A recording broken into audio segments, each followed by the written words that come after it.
ناظرین، آج کی ویڈیو میں ہم حالیہ وائٹ ہاؤس ملاقات پر بات کریں گے، جہاں امریکی صدر ڈونلڈ ٹرمپ اور یوکرینی صدر زیلنسکی کے درمیان تلخ کلامی دیکھنے میں آئی ہے۔ اس ملاقات کا مقصد کیا تھا، کشیدگی کی وجوہات کیا تھیں اور اس کے پیچھے کیا محرکات تھے، آئیے تفصیل سے جانتے ہیں۔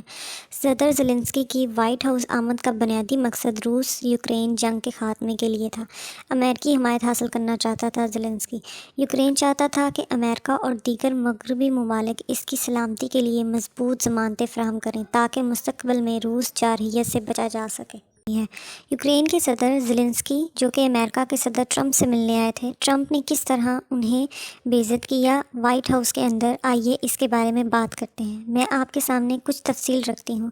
پہلے آج کی ڈیولپمنٹ دیکھ لیں۔ یوکرین کے صدر وائٹ ہاؤس پہنچے تھے، وہاں ایک ڈیل پر سائن ہونے تھے اور وہ ڈیل تھی معدنیات کو لے کر، یوکرین اور امریکہ کے درمیان ہونی تھی۔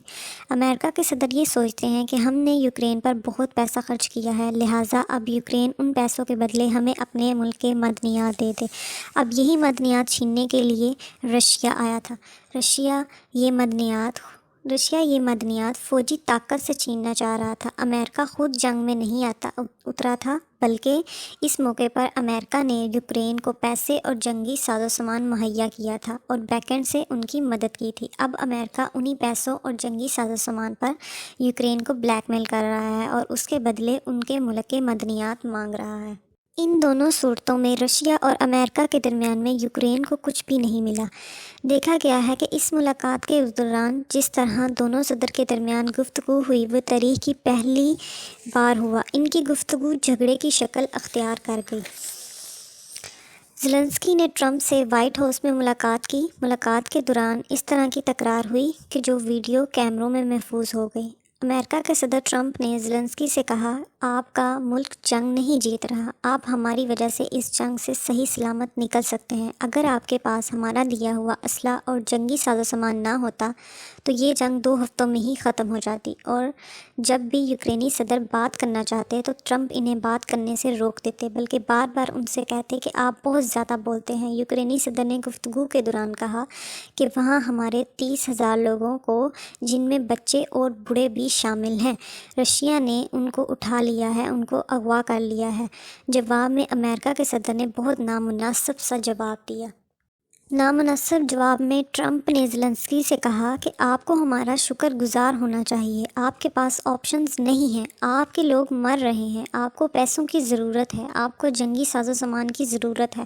اور یہ ساری گفتگو میڈیا کی موجودگی میں ہو رہی تھی، بلکہ ڈونلڈ ٹرمپ نے ایک بہت بڑی بات کہی۔ اسی گفتگو کے درمیان ڈونلڈ ٹرمپ نے ان سے کہا کہ آپ تیسری عالمی جنگ کا خطرہ مول لے رہے ہیں اور آپ امریکہ کی توہین کر رہے ہیں اور آپ ہمیں احکامات دینے کی پوزیشن میں بھی نہیں ہیں۔ آپ کے الفاظ نہایت غیر مناسب ہیں۔ ٹرمپ نے پھر زیلنسکی سے سوال کیا کہ کیا آپ نے امریکہ کا ایک بار بھی شکریہ ادا کیا، اور ساتھ میں یہ بھی کہا کہ امریکہ کسی قسم کی سیکیورٹی کی گارنٹی نہیں دے گا اب سے یوکرین کو، اور یہ ذمہ داری یورپ کی بنتی ہے، امریکہ کی نہیں، لہٰذا آپ اس معاملے میں یورپ سے بات کریں۔ یوکرینی صدر وائٹ ہاؤس ایک معاہدے کی امید لے کر آئے تھے۔ یہاں امریکہ کے صدر اور نائب صدر نے ان کو بولنے بھی نہیں دیا اور ان کو ڈس رسپیکٹ بھی کیا۔ اس ملاقات کے دوران جب صدر زیلنسکی نے امریکہ کی مجوزہ جنگ بندی کی شرائط کو قبول کرنے سے انکار کیا تو صدر ٹرمپ اور نائب صدر اس بات پر بھڑک اٹھے اور الٹا ان پر ناشکری کا الزام لگا دیا۔ جب بھی زیلنسکی بات کرنے کی کوشش کرتے تو انہیں ٹوک دیا جاتا یا انہیں روک دیا جاتا اور ان سے کہا جاتا کہ آپ بہت زیادہ بول رہے ہیں۔ امریکہ نے یوکرین کو روس کے خلاف جنگ میں بھاری مالی اور عسکری امداد فراہم کی تھی، اور اب امریکہ توقع کر رہا تھا کہ اب وہ ان پیسوں کے بدلے ان کے ملک کے معدنیات کی ڈیمانڈ کرے گا۔ امریکی انتظامیہ کی توقع کے مطابق جب انہوں نے زیلنسکی سے جنگ بندی کے حوالے سے بات کی تو زیلنسکی نے ان کی تجویز سے اختلاف کیا اور امریکی قیادت نے اسے ناشکری کے طور پر دیکھا اور انہیں وائٹ ہاؤس سے جانے کے لیے کہہ دیا۔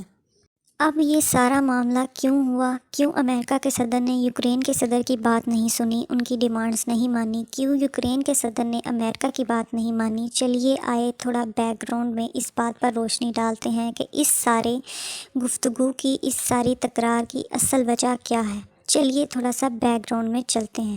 اب یہ معاملہ سارا کیوں ہوا؟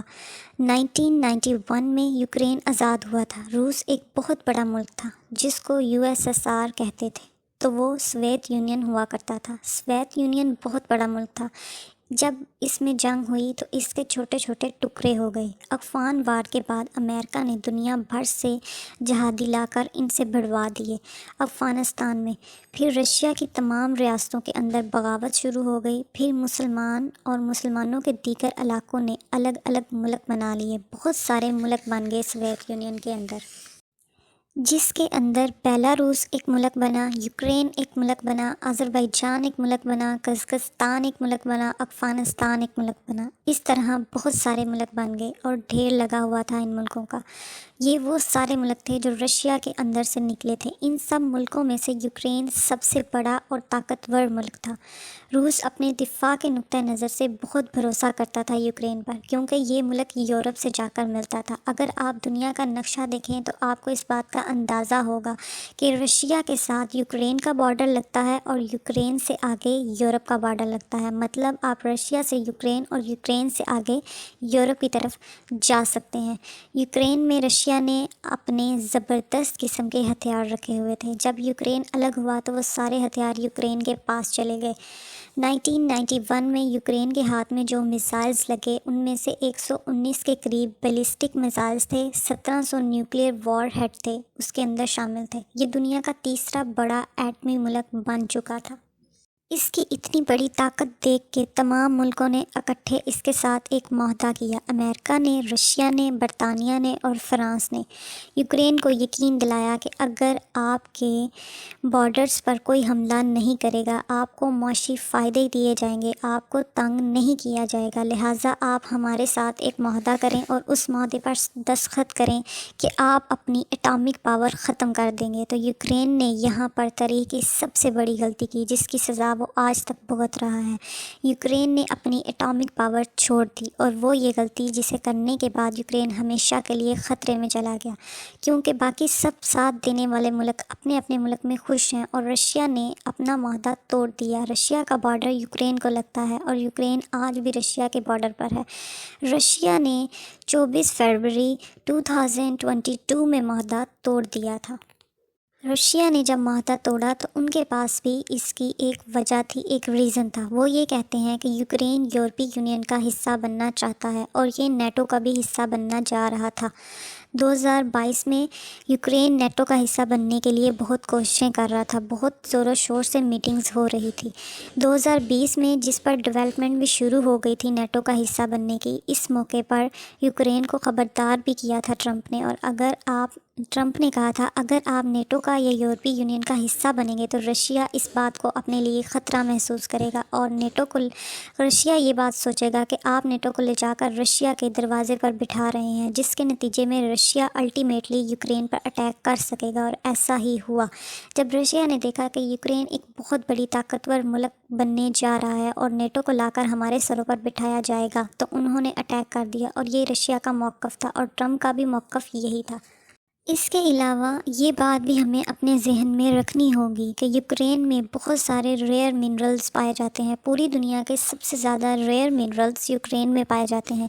لیتھیم ایک ایسی معدنیات ہے جو سب سے زیادہ تعداد میں یوکرین میں پائی جاتی ہے۔ دنیا کی جدید ترین بیٹریز اور فیوچر کا فیول جو ہے وہ لیتھیم پہ ہی منحصر ہے۔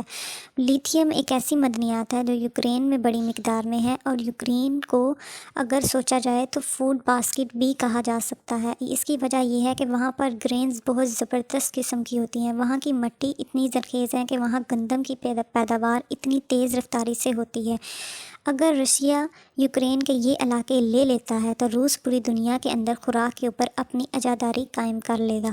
اور یہ بھی کہا جا سکتا ہے کہ یہ ایک بہت بڑی اہم چیز ہے کہ اگر رشیا کے ہاتھ لیتھیم لگ گیا تو لیتھیم حاصل کرنے کے بعد رشیا عالمی مارکیٹ میں اپنا ایک بہت بڑا نام پیدا کر لے گا، اور رشیا کے لیے یہ ایک بہت بڑی کامیابی ہے، اور اس کو بہت بڑا معاشی فائدہ بھی ہو سکتا ہے اس کے بعد۔ چلیے آئیے تھوڑا سا واپس آتے ہیں دوبارہ ٹرمپ اور زیلنسکی کی گفتگو کی طرف۔ آخر زیلنسکی نے اتنا بڑا معاہدہ کیوں توڑ دیا امریکہ کے ساتھ؟ امریکہ نے اس کی مدد کرنے سے انکار کر دیا اور زیلنسکی نے اتنا بڑا رسک کیوں لیا؟ آخر اس کے پیچھے کیا وجہ ہے؟ تو وجہ یہ ہے کہ یوکرین چاہتا ہے کہ جنگ بندی کے ساتھ ساتھ اسے مستقبل میں روسی جارحیت سے بچانے کے لیے مضبوط سلامتی کی ضمانتیں ملیں۔ صدر زیلنسکی اس بات پر زور دیا کہ صرف جنگ بندی کافی نہیں ہوگی، ماضی میں روس نے معاہدوں کی خلاف ورزی کی ہے، اس لیے مضبوط ضمانتیں ضروری ہیں۔ امریکہ میں صدارتی انتخابات قریب ہیں، تو اس لیے ٹرمپ چاہتا ہے کہ بین الاقوامی مسائل، خاص طور پر روس یوکرین جنگ، جلد از جلد حل ہو۔ اسی لیے انہوں نے زیلنسکی کو وائٹ ہاؤس بلوایا تھا تاکہ اس مسئلے کو حل کیا جا سکے، لیکن یہ مسئلہ حل نہیں ہو سکا اور انتخابی مہم بھی ٹرمپ کی جلد ہی قریب ہے اور ٹرمپ اس کو اپنی کامیابی کے طور پر پیش کرنا چاہتا تھا۔ زیلنسکی کا سخت موقف اس حکمت عملی میں رکاوٹ بن گیا ہے۔ وائٹ ہاؤس میں صدر ٹرمپ اور صدر زیلنسکی کی ملاقات میں پیدا ہونے والی کشیدگی بین الاقوامی تعلقات اور سفارتکاری کی پیچیدگیوں کو ظاہر کرتی ہے۔ یوکرین اپنی سلامتی کے لیے مضبوط ضمانتیں چاہتا ہے، جبکہ امریکہ فوری حل کی تلاش میں ہے۔ دونوں ممالک کے مفادات اور توقعات میں یہ فرق اس تلخی کا باعث بنا۔ اگر آپ کو یہ ساری نیوز اچھی لگی ہو تو پلیز چینل کو لائک، سبسکرائب اور شیئر ضرور کیجیے گا اپنے دوستوں کے ساتھ۔ Thank you so much.